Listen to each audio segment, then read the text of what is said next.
Every single day, we travel through life and all along the history, adventure, and beauty of our own communities goes overlooked. This show is dedicated to revealing a new side of our communities we may not have seen before.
In trouble every now and then.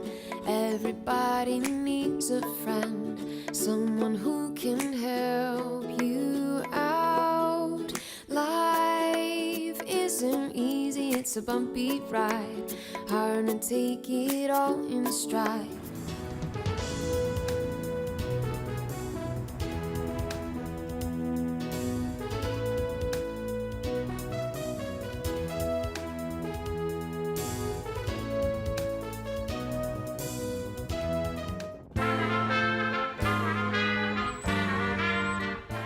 Well, the earliest humans here were known as Paleo-Indians.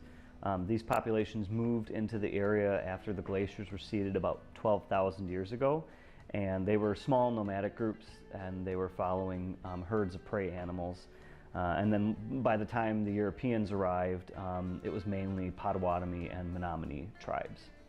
West Bend got its name because of its location, which is on the westward bend of the Milwaukee River. In 1845, the state authorized a road between Fond du Lac and Milwaukee. So in anticipation of this, a small village was formed along the river. The first settlers to the area were Eastern Yankees, moving west to seek out their fortunes. Soon after came European immigrants, mostly of the Germanic region. And they came for various reasons, including escaping wars, poverty, or just for adventure. So in 1853, 4 families donated land to the county for the new county buildings. And the first buildings were a frame courthouse, a frame jailhouse, and a stone and brick building for county records. A new courthouse was finished in early 1890, and the building was used, the building that we're currently in, as the county courthouse until 1962, when the new building was built. By 1992, the county had moved all of the services to its new building, and eventually the Historical Society was given permission to use the old courthouse in addition to the old jailhouse. So in 1911, a group of men headed up by B.C. Ziegler organized the West Bend Aluminum Company. During the Great Depression, the West Bend Aluminum Company was able to keep many employees at work, and partly due to their efforts, the unemployment rate in this area at that time was only about 4%. After World War II, the company purchased the former Kissel car plant in Hartford, and they began producing outboard motors for boats. By 1960, the company was manufacturing over 450 different products, including aluminum cookware and electronic appliances. In 1961, West Bend dropped aluminum from their name because of the fact that they had such an increased variety of products that they were manufacturing.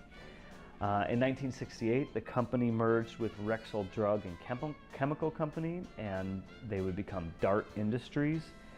Dart was subsequently sold the West Bend company to Milwaukee Tool, and in 2003 was purchased by Regalware Inc. Similar to the rest of the towns and villages in Washington County, the first settlers arrived in the 1830s, and it actually was not open to settlement at that time. In 1842, John Thiel and Nicholas Simon arrived looking for a site for their grist mill, and they were impressed with the site along the Rubicon River, and soon a grist mill was built, followed by a sawmill. In 1848, Franz Rice, who was a German immigrant, began amassing 400 acres of land, which would eventually become the village of Jackson. And when he heard the railroad was going to be built from Milwaukee to Fond du Lac, he offered the railroad a depot plot for free. He then built a general store, a saloon, a grain elevator, and the community continued to grow. And in 1912, the community was incorporated as the village of Jackson. So in 1845, Baruch Schlesinger Veal, who was a Jewish immigrant from Alsace, purchased around 2,000 acres of land and platted 527 of it as Schlesingerville. Veal opened a general store, which quickly attracted other merchants and settlers, and in 1855 the railroad came through, bringing with it a general store, a grain elevator, and warehouses. The village was incorporated in 1869, and by 1880 the village had over 2,000 residents. During World War I, there was a combination of anti-German sentiment and combined with the fact that new residents just couldn't pronounce the name Schlesingerville, it began the conversation of changing the name for the village, and in 1921 residents voted to change the name of the village to Slinger.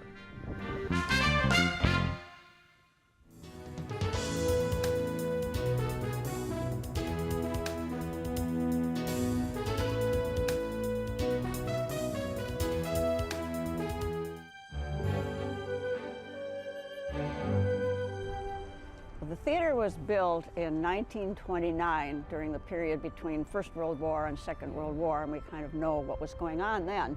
One of the features in the interior of the building is the design of the balcony. As you look from the stage to the balcony, you'll see that it looks like it's sagging. The first time I saw it, I thought, uh-oh, we've got a problem here. We need to shore that up.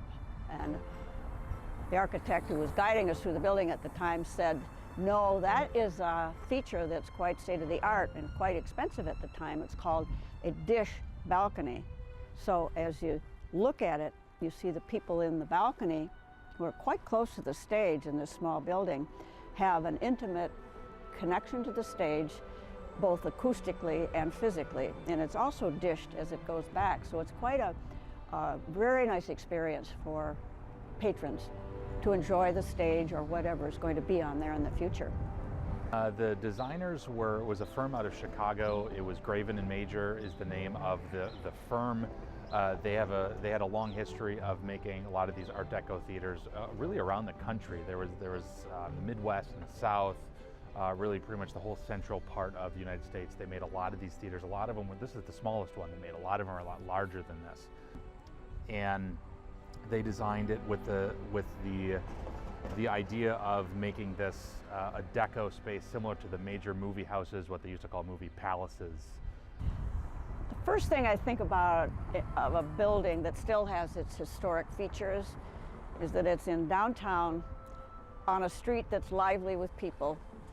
It was the centerpiece of the community. It's what makes a downtown alive. At this time, we have many nice restaurants and a lot of nice shops on our main street. We have the wonderful river that's behind the building. We're butt up against the river, Milwaukee River. We have the Museum of Wisconsin Art. We have a Rails to Trails that's active with people.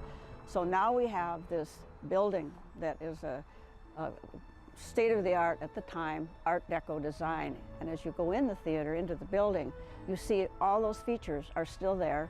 We have the balcony, we have the fixtures, we have the proscenium, and all the aspects that made it that style at the time. The changes that we're making will make it a multi-purpose facility, and we got that information from a survey that we did, a market survey, had focus groups of all cross-section of people in the community, and they told us what they wanted. They wanted a place to go. They wanted shows, they wanted music, they wanted comedy, and they want film too. We don't call it film today, I think we call it screenings, but that's the way it is. So we said, all right, then we'll design a building that will be suitable for all those uses, because we still have to pay the rent, we have to pay the utility bills, we have to pay a future executive director. So we do have to have revenue. Even though we're a nonprofit corporation that owns the building, we need to pay our bills at the same time. And we also want to offer entertainment for our community, and we want the community to feel they're a part of this enterprise, this project. And I can't wait. The community can't wait. The floor, as they walk into the building, the lobby will be extended beyond the balcony, and it'll be a larger lobby area where people can socialize and mingle. We'll have a dazzling bar where you can have your drinks that you want. There'll be all the tile work and the colors will be brought back to the original colors. So it's going to be a spectacular site to have an experience you can't get at home. Opened in 1929, right during the transition of silent film to sound film, at least the silent film to sound film in 1927, but theaters were completely transitioning really around the country to sound film. But they had the stage that they used for vaudeville. It was probably a way, I'm guessing, for the builders and the owners to be able to, in case movies go out of fashion, then we can use the stage, we can use this building for something else. But during the Great Depression, movies became a key way to escape from the economic turmoil and unemployment and all the other disastrous things going on in the 1930s. So movies took off, the theater took off, and here we are still talking about it. So the future of the theater is going to be pretty much anything is possible, is kind of the approach that we're going. We want the space to be utilized for anything that people will be interested in. So we certainly want to show old movies. The only thing we're not going to do is first run movies. We don't want to compete with the other local theaters. We want to do something unique. So we're going to show classic films. We want to do themed movie, maybe our own Christmas show, Christmas movies, Halloween movies, that kind of stuff. So we can use a screen for that, but we have the stage. So we want to be able to utilize that from anything from community theater to theater from Milwaukee to local live music, national live music, stand-up comedy, dinner theater. We're redoing the first floor seats to give us some flexibility for different types of performances and different types of interaction between the audience and the stage. So we're really setting the interior of this up as a template for anything. Similar to what they did in 1929 with like movies and vaudeville. We want to have some flexibility. So we want to take that to the next level and give us the maximum amount of flexibility so that we can do literally anything the community wants with this space. Thing to add then is that with the flexibility, with the floor and the seating plan, what we're doing is making it not only open for any possible entertainment, but we have people in local businesses that might want to rent this out during the day for events and things like that. So this will allow us to maximize revenues and utilize the space during the day, at night, on weekends, as much as possible. And I think the last key thing that we're adding, that is going to be the real reason anybody goes anywhere in any downtown, is that regardless of the events, we're going to have a bar. So you can get your beer and wine, and we're all honest with ourselves. It's Wisconsin. We can't run anything without beer. We'll have beer.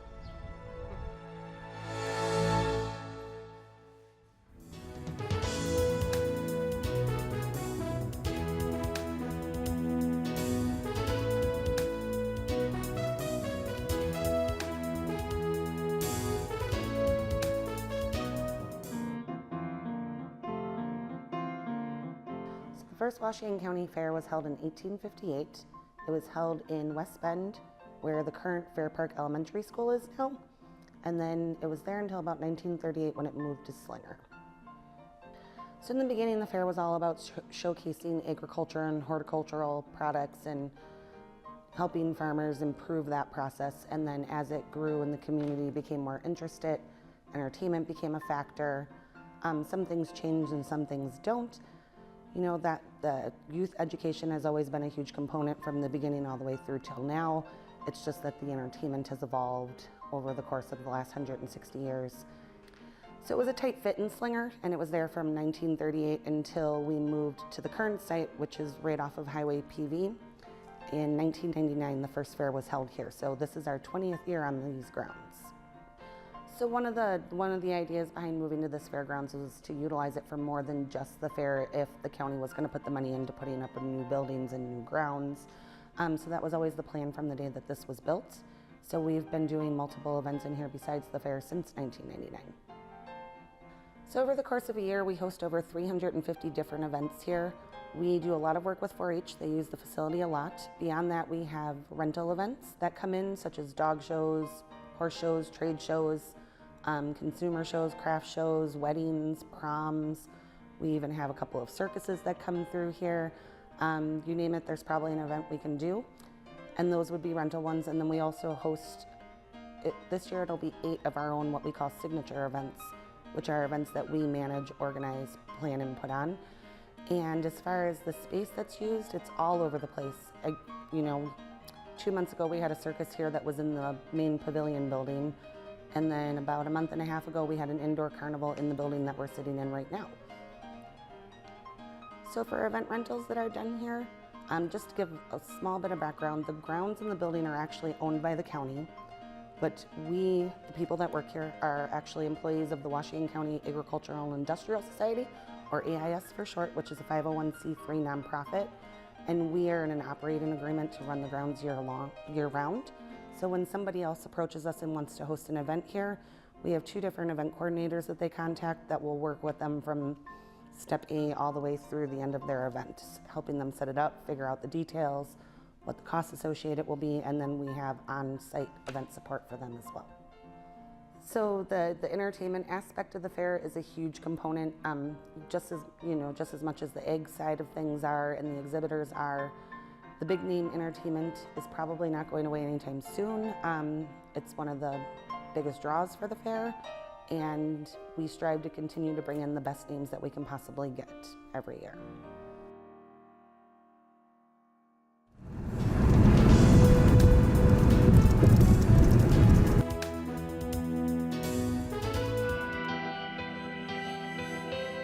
The Wisconsin Automotive Museum first opened up in 1986. There had been an idea for a while in the community to start a museum. There had been several successful car shows held out at the airport, and Hartford has a rich automotive history with the production of the Kissel automobile from 1906 to 1931.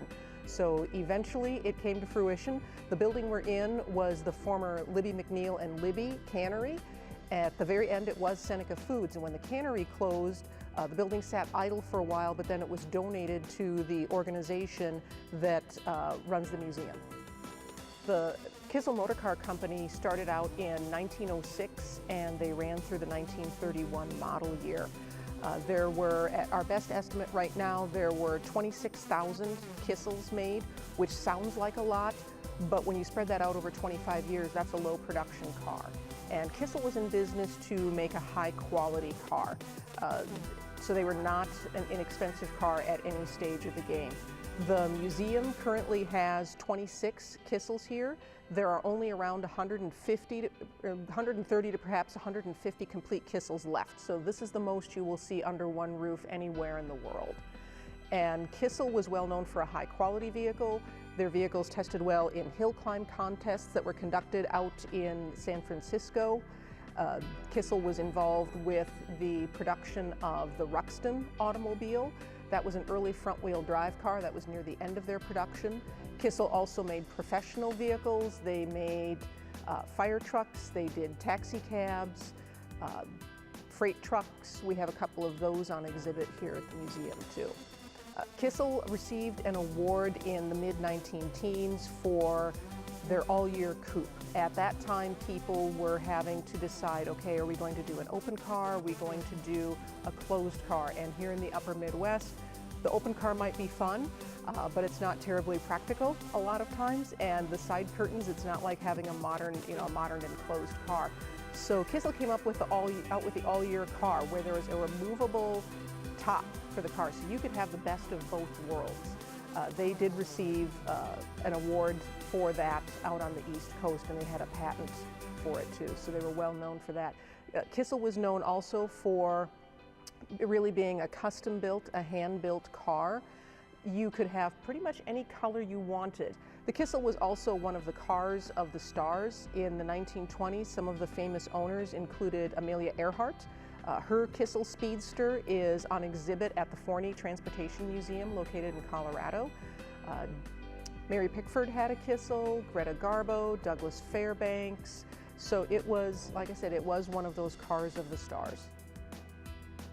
With the number of vehicles that the museum has on exhibit, we typically have over 115, sometimes up to over 120, but pretty much 115 at any given time. The oldest vehicle currently is a 1902 Rambler, which was made right here in Wisconsin. The newest vehicle, as far as the museum exhibits proper, is a 1993 Hummer. We believe it was the first Hummer purchased in Wisconsin. Some of the short track cars in the Southeastern Wisconsin Short Track Hall of Fame, though, do go past that 1993 date into the later 1990s. At any given time, the museum is at about a 50-50 split with vehicles that are owned by the museum versus ones that are on loan. So when visitors come to the museum, I always tell them, I guarantee if it's been 6 months or a year since you've been here, you will be seeing some different vehicles. There isn't a set rotation for the changes of vehicles, but there's always a natural change that takes place over the course of each year. So if you haven't been here for a year, you'll definitely be seeing some different vehicles. As far as other things on exhibit at the museum, there are a large number of signs that are automotive related. There are gas pumps. There's the Short Track Hall of Fame. There are some different automotive test equipment from different areas. So it really takes people down memory lane when they see some of these signs and other items too.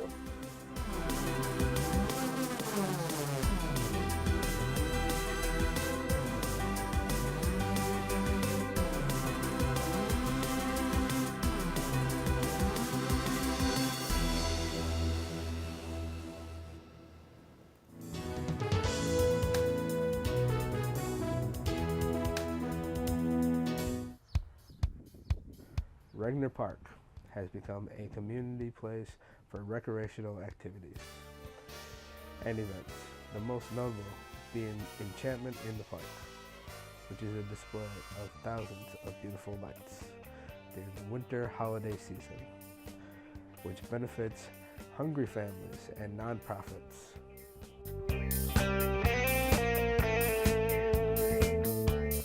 So the original plans for the park go all the way back to between 1914 and 1917. And it wasn't until 1930 when 30 acres of land was purchased by the city of West Bend. And then additional land was purchased a few years later. They turned the lagoon into a swimming pool area, which could then be used in winter as an ice skating rink. They built a bathhouse, a bandstand, a refreshment stand, and a series of waterfalls. And in 1935, July of that year, City Park was officially dedicated. And then the name comes from Henry O. Regner, who died in 1944 and left $1,000 to the city of West Bend for a memorial.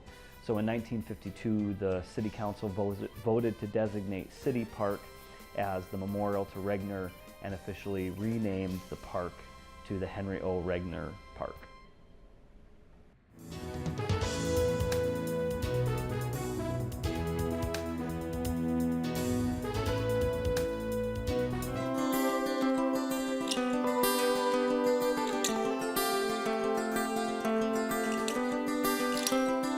Riverside Park is another beautiful community hotspot, which includes many trails along the Milwaukee River.